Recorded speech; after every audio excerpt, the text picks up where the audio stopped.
तो hello friend, welcome है आपका हमारे यूट्यूब चैनल में। तो आइए इसी वीडियो हम स्टार्ट करते हैं। तो पहला प्रश्न है, पारिस्थितिक प्रणाली क्या होती है? तो जैव प्रणाली या फिर जीव भू रासायनिक प्रणाली या फिर भौतिक रासायनिक प्रणाली या फिर जीव भू वैज्ञानिक प्रणाली। तो आप लोग राइट आंसर फटाफट कमेंट में बताइए, इसका राइट आंसर क्या होगा? तो इसका आपका राइट आंसर जो होगा जैव भू रासायनिक प्रणाली। ठीक है। उसके बाद अगला प्रश्न, लेंस किससे बनता है? तो पायरेक्स कांच है या फिर फ्लीट कांच है या फिर साधारण कांच है या फिर कोबाल्ट कांच है? तो आपका राइट आंसर है फ्लीट कांच इज द राइट आंसर। ठीक है आपका। उसके बाद अगला प्रश्न, वाहनों के अग्र दीपों दीपों यानी हेडलाइटों में किस प्रकार के दर्पण का इस्तेमाल होता है? तो समतल दर्पण है या फिर अवतल दर्पण है या फिर उत्तल दर्पण है या फिर परवलयी दर्पण है? तो आपका राइट आंसर है अवतल दर्पण इज द राइट आंसर। ठीक है।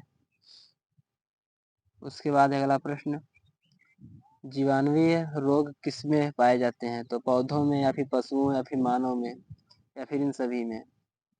तो आपका राइट आंसर है जो होने वाला है इन सभी में पाए जाते हैं। ठीक है। उसके बाद है, किस शिशु की वंशागत जीनों की कुल संख्या में पिता के प्रांत जीनों की संख्या अधिक होती है या फिर माता से प्राप्त जीनों की संख्या अधिक होती है या फिर माता और पिता प्रत्येक से प्राप्त जीनों की संख्या समान होती है या फिर माता पिता के से प्राप्त जीनों की संख्या समान कभी नहीं होती? तो आप लोग इसका राइट आंसर बताइए। तो इसका राइट आंसर है माता और पिता प्रत्येक से प्राप्त जीनों की संख्या समान होती है। तो आपका राइट आंसर है option number 3 is the right answer. ठीक है। उसके बाद है, बोरलाग पुरस्कार किस क्षेत्र में उत्कृष्ट है योगदान हेतु प्रदान किया जाता है? तो पशुपालन या फिर कृषि या फिर विनिर्माण या फिर साहित्य? तो आपका राइट आंसर है कृषि द राइट आंसर। ठीक है। उसके बाद है, किस पंचवर्षीय योजना का मुख्य उद्देश्य आत्मनिर्भरता था? तो प्रथम पंचवर्षीय योजना या फिर द्वितीय पंचवर्षीय योजना या फिर छठी पंचवर्षीय योजना या फिर चतुर्थ पंचवर्षीय योजना? तो आपका राइट आंसर है चतुर्थ पंचवर्षीय योजना। ठीक है। उसके बाद अगला प्रश्न, भारत में कौन सी खाद्य फसल अक्टूबर नवंबर में बोई जाती है और तथा अप्रैल में काटी जाती है? तो नारियल है या कॉफी या फिर चावल या फिर गेहूं? तो आपका राइट आंसर है गेहूं इज द राइट आंसर। ठीक है। उसके बाद है, कुब्बत उल इस्लाम मस्जिद दिल्ली का निर्माण निम्नलिखित में से किसके द्वारा किया गया? तो कुतुबुद्दीन ऐबक या फिर अलाउद्दीन खिलजी या फिर इल्तुतमिश या फिर मोहम्मद आदिल शाह? तो आपका राइट आंसर है Qutubuddin Aibak is the right answer. ठीक है। आपका राइट आंसर है option number A the right answer. ठीक है। उसके बाद है, सिखों के 10वें एवं अंतिम गुरु कौन थे? तो गुरु गोविंद सिंह या फिर गुरु तेज बहादुर या फिर गुरु हरि किशन या फिर गुरु हर राय? तो आपका राइट आंसर है Guru Gobind Singh is the right answer यानी option number first is the right answer. उसके बाद है, करीबा बांध किस नदी पर स्थित है? तो जाम्बेजी या फिर नाइजर या फिर बुइन या फिर नील नदी पर? तो आपका राइट आंसर है जाम्बेजी द राइट आंसर। ठीक है।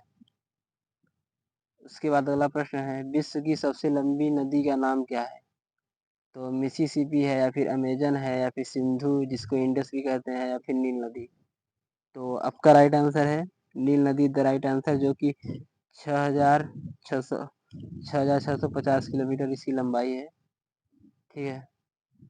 जो कि अफ्रीका महाद्वीप में स्थित है। उसके बाद सूर्य के बाद पृथ्वी के सबसे नजदीकी तारा कौन सा है? तो वेगा है या फिर प्रॉक्सिमा सेंचुरी है या फिर सीरियस है या फिर अल्फा सेंचुरी है? तो आपका राइट आंसर है Proxima Centauri the right answer. ठीक है।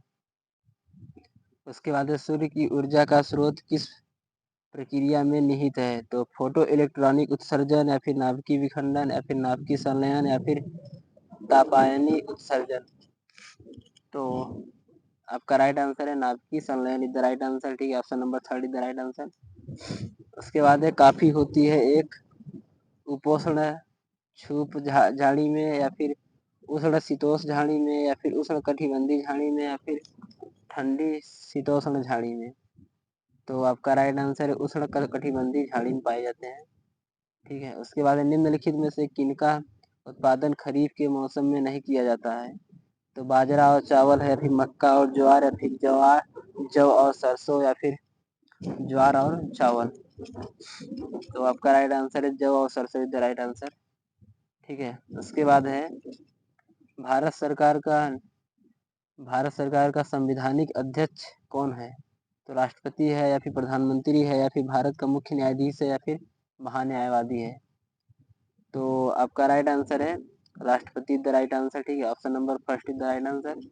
उसके बाद निम्न में से बुद्ध भूमध्य सागर है? तो अरब सागर, या फिर हिंद महासागर, या फिर चीन सागर, या फिर अरब सागर इज द राइट। तो आपका राइट आंसर है अरब सागर इज द राइट आंसर। ठीक है, उसके बाद अगला प्रश्न, निम्नलिखित में से वह व्यक्ति कौन है जिसे भारतीय संविधान के तहत आपातकाल की घोषणा करने के लिए अंतिम प्राधिकारी माना जाता है? तो राष्ट्रपति है, या फिर प्रधानमंत्री है, या फिर मंत्रिपरिषद है, या फिर संसद है?